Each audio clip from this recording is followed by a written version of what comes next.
Two hikers disappeared on September 4th, 2010, while heading to Valentine Lake in the Spetch Creek Forest in British Columbia, Canada. Few clues materialized as to what happened to them, and they have never been seen since.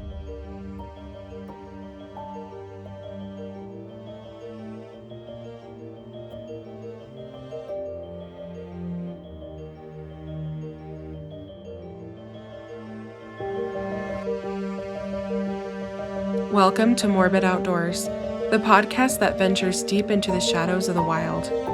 Here, we unravel the mysteries of missing persons, explore spine chilling legends, and share the most morbid stories that nature has to offer. From the depths of the dense forests to the highest mountain peaks, we'll uncover the secrets that lie hidden in the great outdoors.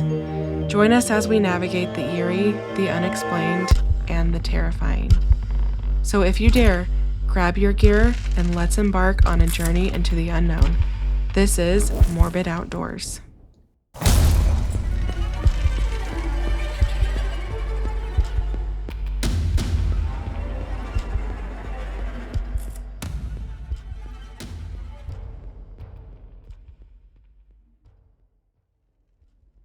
Hello, everyone. My name is Elise. Whoops, let me fix my mic. And I'm your host. And today we are going to be discussing a case that comes out of BC, Canada.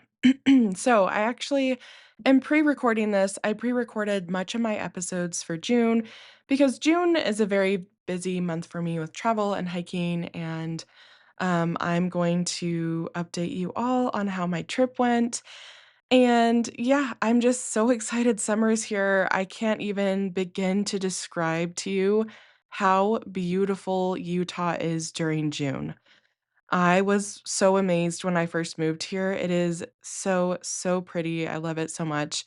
I have tons of hiking in the Uintas planned and paddleboarding and just enjoying everything Utah has to offer this summer. And I hope that you're taking advantage of wherever you live, whether it's going out on a walk, on a hike, backpacking trip, kayaking.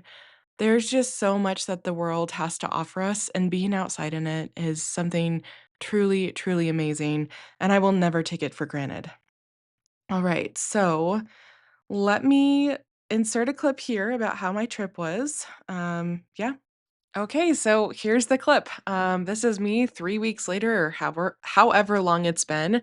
I had a great trip. I don't know if I've told you what I was doing, but in case you need inspiration for a Southwest road trip, let me tell you what we did. First, we started in Salt Lake City. We went to Antelope Island State Park. My mom really wanted to go there. We did not do any hiking, we were just sightseeing at that time. And then from there, we drove down to Page, Arizona. We spent a couple days in Page.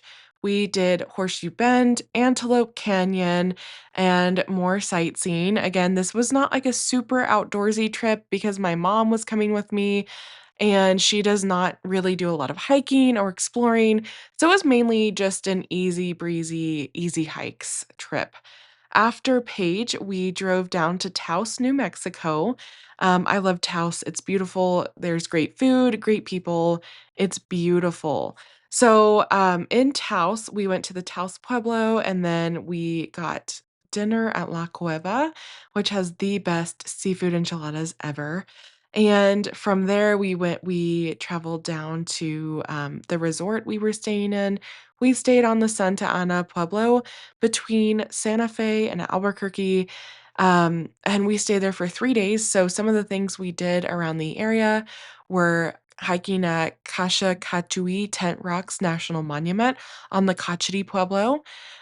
We also went hiking at the Valles Caldera National Preserve, which is my like favorite part of the state. We also hiked on the Jemez Pueblo to the Walatoa Slot Canyon and did a lot of sightseeing, shopping in Santa Fe. I used to live in New Mexico and I really miss it and love it. It's such a great state. I have respect for all the people that live there, are from there. They have the best food. It was just a really fun trip. So I had a great trip. I think my mom also enjoyed it. We hiked a lot, we ate a lot, and we just enjoyed New Mexico. I mean, it's a beautiful state, and if you've never been, I highly suggest you go. It's beautiful. It's the land of enchantment, right? So it's really, really pretty.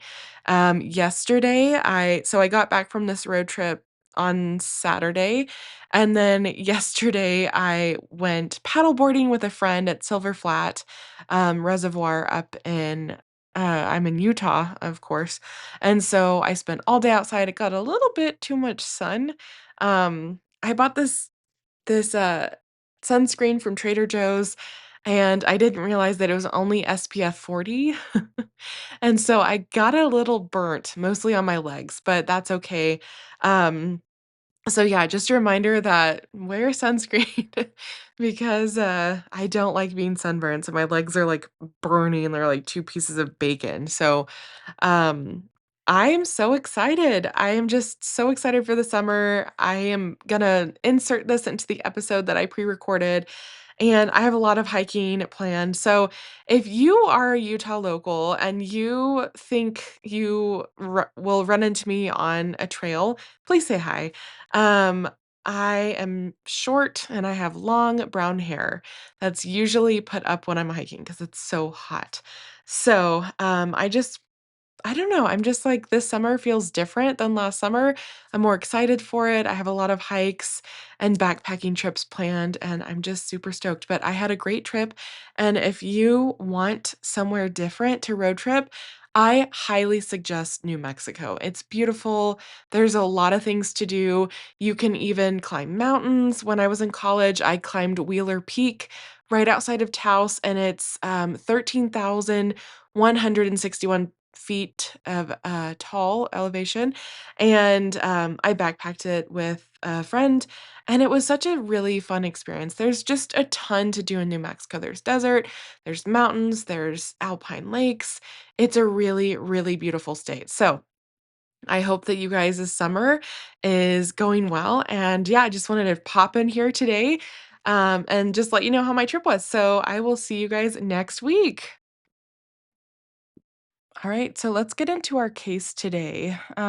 We are talking about Valentine Lake, and it looks like a really pretty lake in British Columbia, Canada. I've never been, but it looks pretty. You can, Google photos. It looks really cool. So it's located west of 100 Mile House, and it's a popular recreation site for fishing, that's really suitable for anything you wanna do. Like, you can go camping there, you can haul your small trailer there, hiking, backpacking. You can bring your boat, but it can't be power driven.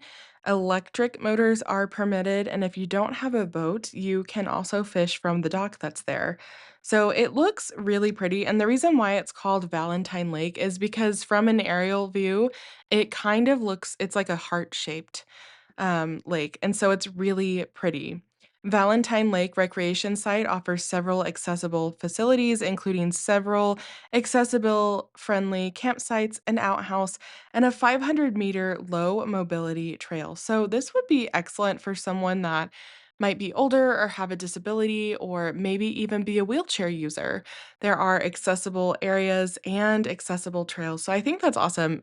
Personally, I always look for things like this because my husband has cerebral palsy, and we are constantly looking for, kind of easier trails that he can do that are relatively flat.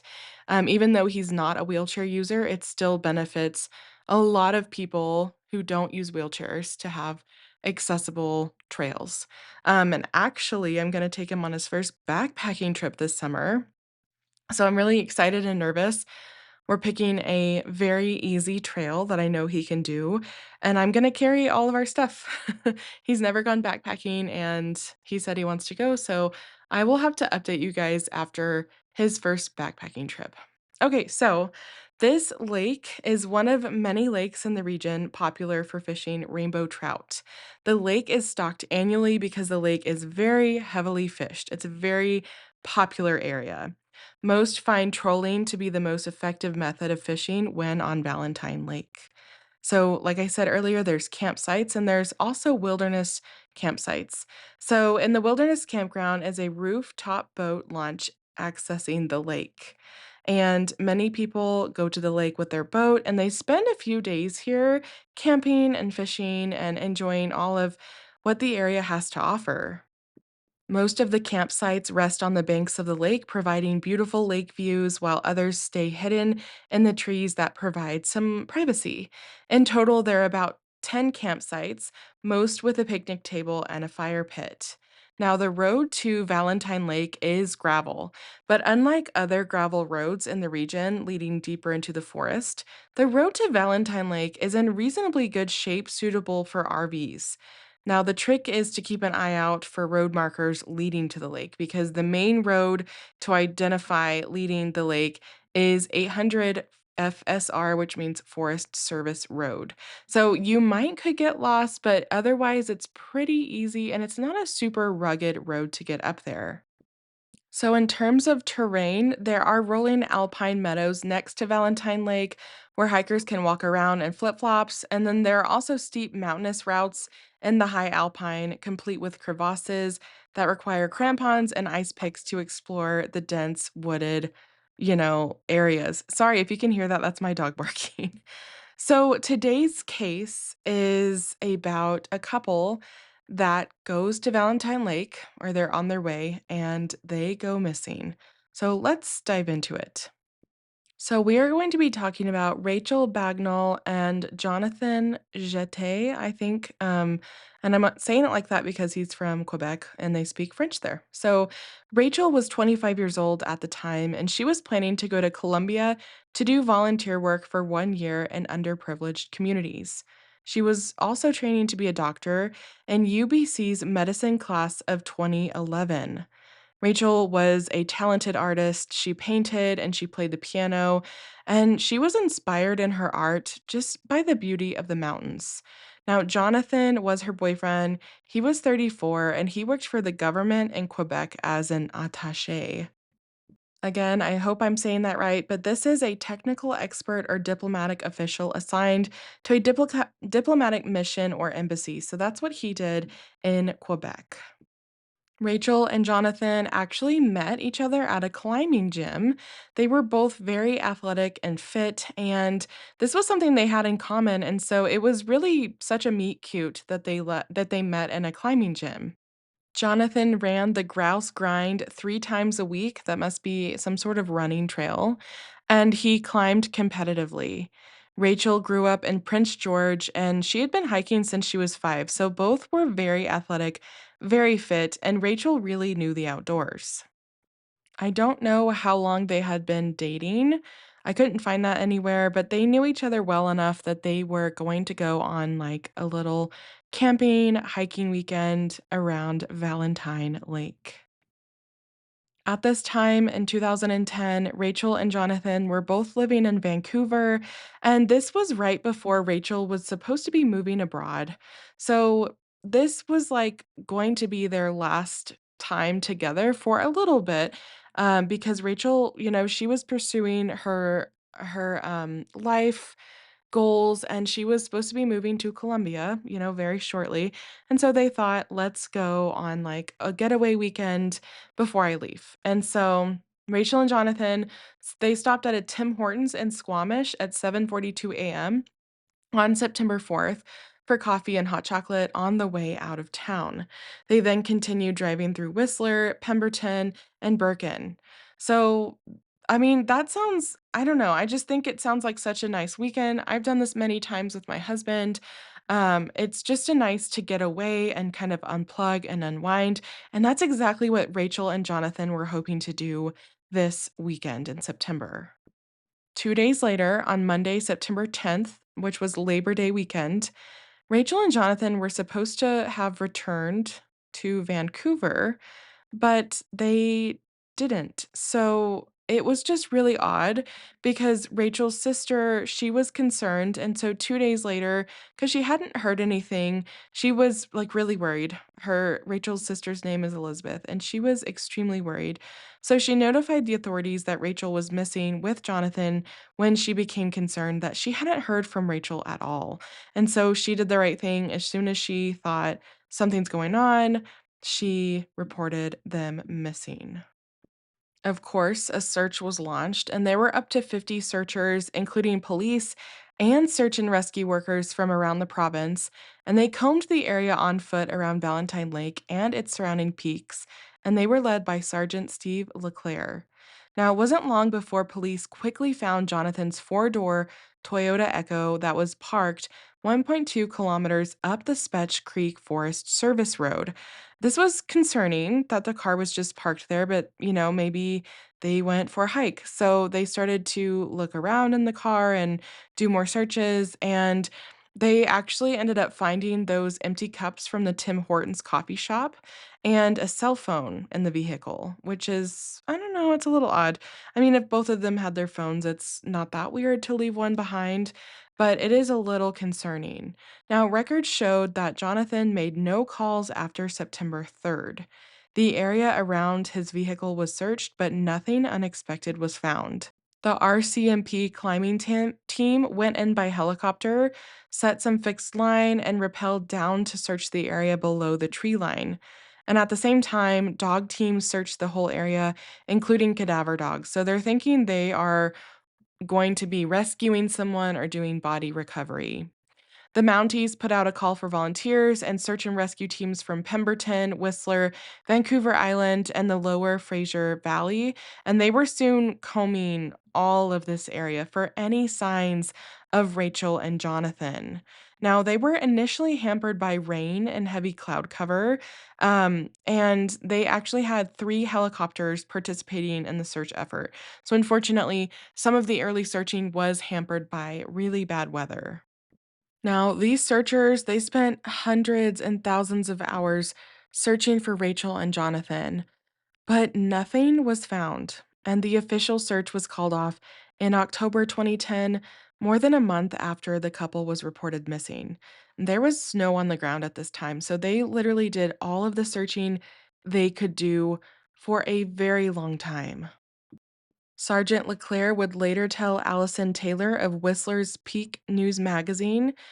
She wrote about this case in September 2011, and he said, so the sergeant that was leading the search, he said that the search for Jonathan and Rachel was the first time he had been unable to find someone in the backcountry, and that a lot of people get lost around Whistler. So he's mystified because he's done a lot of these over his career in law enforcement and searching, and this was the first time that he had never been able to find someone. Now, Dave Steers, who led the Pemberton search and rescue team, he later said that if the couple had become lost in the mountains or on the trail to Valentine Lake, they would have easily found their way back to civilization. Like, there's not a lot of ways to go wrong on this trail, and that's what's so perplexing about Rachel and Jonathan's disappearance is because where could they have possibly gone wrong? This is not, it is remote, but it's not like rugged. It's the backcountry, but they were both experienced, and how could they have gotten lost in this area that it would have been deemed super hard to actually get lost in?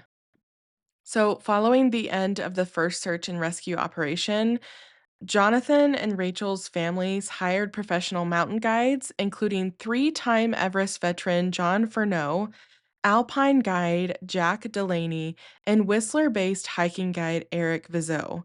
They hired these men to search crevasses and other technical, really hard to reach areas on the slopes of these mountains, into which the couple maybe could have potentially fallen or become trapped. I mean, they're really trying to leave no stone unturned. Now, despite searching the area of 175 square kilometers, they found nothing. And after the official search was over, the RCMP got a tip that witnesses in the Mount Curry news site had seen smoke on a heavily wooded cliff overlooking Peg Creek, which is on the southern slopes of this area, and that they saw the smoke during the weekend. I cannot talk today. During the weekend, like the couple was missing. So they said that, hey, we actually saw heavy smoke and a really weird area during the weekend that Rachel and Jonathan were out here. And so the theory was like Rachel and Jonathan could have fallen and survived. So the RCMP climbing team went in by helicopter and they searched like really hard. So they were searching from the top down and then the dogs were searching from the bottom up, but still nothing was discovered.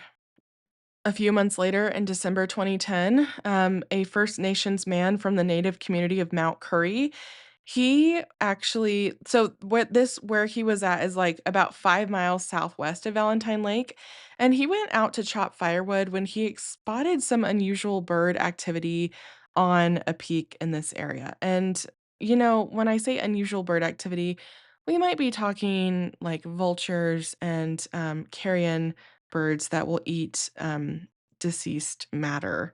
I don't even know how to nicely say that. But after the long wait for the snow to clear, police met this man on the ground, and in coordination with a helicopter, they found the area where that the bird activity was going on, and teams searched this area, and again, nothing was found. So while there have been two credible witness tips to say in this area, something was definitely happening. They're not finding Rachel or Jonathan. In 2011, Rachel's family erected a wooden cross on the shores of Valentine Lake as a memorial for the missing couple. Now, Jonathan's family, they've never given up hope that their son and his girlfriend would be found in one form or another, although some of them suspect that Rachel and Jonathan actually are victims of foul play. Every fall, Jonathan's younger brother, Miguel, and his father, Jean Guy, travel from their home in Montreal, Quebec, to hike in this area. Jonathan's mother, Lise, maintains and regularly posts on a Facebook page called Jonathan Jeté and Rachel Bagnall. So she actually visited the site of the disappearance in the summer of 2011, and she stated that she, quote, felt Jonathan's presence on the road of which his car was parked, but not at Valentine Lake, and she expressed her belief that whatever happened to Jonathan and Rachel occurred at the beginning of their trip. So that's what his mom feels. And I don't know about you guys, but I don't think moms are wrong that often when it comes to gut instincts about their kids. Both the RCMP and members of the local Lillooet First Nation continue to search for the missing hikers occasionally. In a 2013 article for the Whistler based newspaper Question, Miguel Jett expressed his gratitude for his family's support from the Lillooet Nation, declaring that the area natives know the mountain inside and out. They've even gone on a few days and multi day hikes themselves searching for clues. They have been amazingly supportive, and when they have ideas, they send us notes. And honestly, that's super, super nice of them because they don't have to help out with these things, but they feel the need to, and so they help out this family, and I think that's really, really great. So the RCMP, until June 2016, so almost 6 years after the disappearance, Sergeant Steve Leclerc was, heading that up. He retired in June 2016, and they would still search for Rachel and Jonathan, not like official, like search and rescue like it first was, but they would still occasionally go out and look for this couple.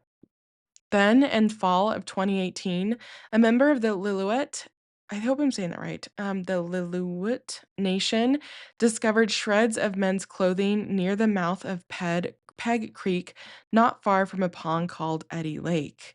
Cadaver dogs with the ability to locate old or buried human remains were brought to the scene, but they were unable to find a scent. Police later determined that the clothes did not belong to Jonathan. Then, in February 2019, another Lillooet man found bones on the mountain, which were later determined to belong to an animal. David Politis of Missing 411 wrote, quote, I've read too many search and rescue reports to not know that there is something very wrong with this case. The parents have stated that they believe there may be foul play involved in the disappearance. They also have questioned whether their children are actually still in the area, which I tend to agree with David Politis in this case. I don't think that it was misadventure. I really think that the evidence or lack thereof points to foul play in this case. To this day, there has been not a shred of evidence connected with the disappearance of Jonathan and Rachel that has ever been found. It's literally like they vanished into thin air. It's this case is really interesting, and I'm surprised it doesn't get talked about more. No equipment has ever been recovered apart from Jonathan's abandoned car, and there's no trace of them ever being in the area besides the car. Police looked through the couple's homes, cracked Facebook accounts, checked cell phone records and computers, and checked their bank accounts and credit cards for any activity, and they didn't find anything. It's really a perplexing case because a lot of people search for them, and in this area, the people are usually found alive or their bodies are recovered, or at least an item of equipment or clothing is located, but literally nothing has been found. Now, they did find some things that might be connected, like nail clippers were found and sent off to a lab for DNA testing. These were found near an old fire pit in the Peg Creek area. But I'm like, I mean, people go camping out here all the time. They also found a pair of women's sunglasses near Valentine Lake, a lead that could put Rachel at the lake at some point, but another hiker contacted the police and described the sunglasses in detail as a pair that she had lost in the area. So really, they're finding things that they're thinking might could belong to Jonathan or Rachel, but that never pans out to be their stuff. Search experts from Parks Canada were called in to do a comprehensive overview of search efforts to date to make sure that nothing was missed, but these leads led nowhere. Rachel and Jonathan were equipped for a scramble rather than technical rope work. They did not pack a map, compass, or GPS, and it's possible that they might have gotten off track on the walk to Valentine Lake, but I just don't know if that's like what I believe. If they did get off track, the natural inclination is to continue like uphill in this area, and this would have led to cliffs but it would have been possible for them to turn around at any time once they realized that they were lost. Eventually, they probably would have found some form of civilization because the Duffy Lake Road runs along the area's eastern side and the road to Birkin is on the west. So it's really like it's a big area, but they would have quickly come to something like a logging road or campsites. Sergeant Leclerc, the lead investigator, this is another quote from him. He said, "When you ask me what my thoughts are on this, it's a catastrophic slip and fall accident either below tree line where we have not been able to find them, or they've gone into a crevice somewhere in the alpine area. There are not a lot of ways to go wrong. That was what was so perplexing about the whole thing. Where could they have gone wrong?" So, with no physical evidence, it's been speculated a lot that they may have walked over a cliff. I doubt that. Been buried in a rock slide, attacked by bears or other wildlife, or met with foul play by someone or something sinister in the area. Some even believe that despite the car being in the area, they were abducted as the cell phone was left behind. So, honestly, I kind of tend to lean more towards foul play in this case. I just you're out in the wilderness, people use the wilderness to cover up crimes all the time. It might have just been, like, wrong place, wrong time. I really hope that that's not what happened and that in the future someone finds their remains, but I just don't think at this point it's been, 16 years. I just think it's a little crazy, honestly. It doesn't happen often that two people walk into the backcountry and disappear off of the face of the earth with no clues as to what happened. But that's exactly what happened at Valentine Lake in September 2010. So I wanted to give a description of Jonathan and Rachel. Jonathan is a Caucasian male standing at 5'8" and weighing 154 pounds. He has hazel eyes and brown receding hair. He was wearing a brown and tan toque, a nylon and yellow gray hooded windbreaker, and a brown and white wool zip up sweater. He was also carrying a black nylon bag and a light green and purple four-person tent. Rachel is a Caucasian female, standing at 5'6" and weighing 146 pounds. She has blue eyes and blonde, curly shoulder length hair. She was wearing an orange nylon rain jacket and blue down jacket and carrying a blue and black nylon bag. In the end, the disappearance of Jonathan and Rachel remains one of the most haunting wilderness mysteries in British Columbia. Two experienced, physically capable hikers set out to do a weekend adventure near Valentine Lake and seemingly vanished without leaving behind a meaningful clue. Despite massive search efforts involving helicopters, search dogs, climbing teams, volunteers, and years of follow up investigations, nothing has ever explained what happened to them. Now, I personally find cases like this especially unsettling because there's no clear ending, there's no confirmed accident site, no recovered gear, no definitive answers for either families. The wilderness around Valentine Lake is beautiful, but it can also be unforgiving with steep terrain, hidden cliffs, dense woods, and unpredictable alpine conditions. Even a small mistake or unexpected event can quickly turn deadly in remote backcountry areas. And more than a decade later, Jonathan and Rachel's disappearance continues to weigh heavily on the people who loved them and the searchers who never stopped wondering where the couple could have gone. Their story serves both as a heartbreaking mystery and a reminder of how quickly nature can humble even experienced adventurers. Sometimes the outdoors offer incredible freedom and beauty, but occasionally, and like a lot that we hear on the show, it sometimes keeps its secrets forever. As always, recreate responsibly and remember, sometimes the great outdoors aren't always great. Thanks for listening to Morbid Outdoors. If you're enjoying what you're hearing, make sure to subscribe to the show on your favorite podcast platform. It's free, easy, and it helps us out immensely. When you subscribe, you get updates on our latest episodes, and it also boosts our visibility, making it easier for other curious souls to find us. Another great way to support Morbid Outdoors is by leaving us a review. Whether you're on Apple Podcasts, Spotify, or wherever you listen, a quick review helps us know what you love about the show. You can also join us on Patreon for early and ad free content. Find us on Instagram and Facebook at Morbid Outdoors Podcast. You can email us case suggestions and your campfire stories at morbidoutdoorspodcast@gmail.com. Thanks so much for the support, and I'll see you next time.